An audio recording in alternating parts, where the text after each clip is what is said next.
Și o a doua întrebare, ați povestit despre situația cu TVR-ul. Ce se întâmplă cu celelalte televiziuni, că mai sunt și altele? Asta este partea a doua, hai să zic, a escrocherii. Deci după ce Constituția prevede clar niște drepturi, după ce legea vine și spune clar că inclusiv televiziunile private sunt obligate să dea proporțional cu TVR-ul, deci egal candidații.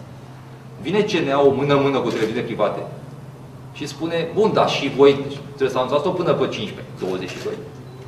Ba mai mult, este egalitate doar dacă declarați voi televiziune private care este spațiul electoral.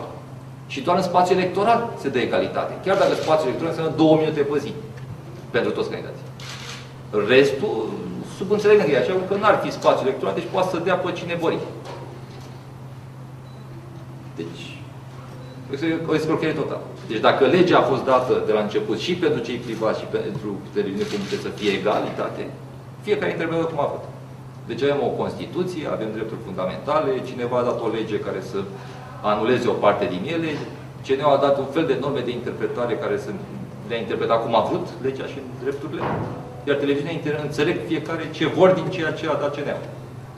Iar răspunsul CNA-ului, când am făcut, o să vi-l pun și pe acela dacă doriți, a fost la modul că TVR-ul spune asta, radio-ul spune asta. De ei nu iau nicio decizie. De ce nu iau nicio decizie? Păi, evident. Răzvan Popescu nu l-am pus eu acolo și nu e al nostru. N-ai nicio treabă cu România. În cauza aceasta, eu le-am făcut plângeri penale. Și lui doamna Mura Finculescu, și lui domnul Sasu. Eu nu cer demisia lor, să-și dea demisia. Nu, eu vreau să răspundă conform legii. Este amuzant cum toți indivizii, așa cum e și Boc acum, și Tăricianu, și-au asumat răspunderea după ce ne-au distrus țara și au furat 10 de miliarde, ne-au lăsat și copiii și nepoții pe drumuri dacă ne luăm după ei. S-au retras, s-au plecat, cei care folosesc banii, bine mersi, n-au efect nicio răspundere.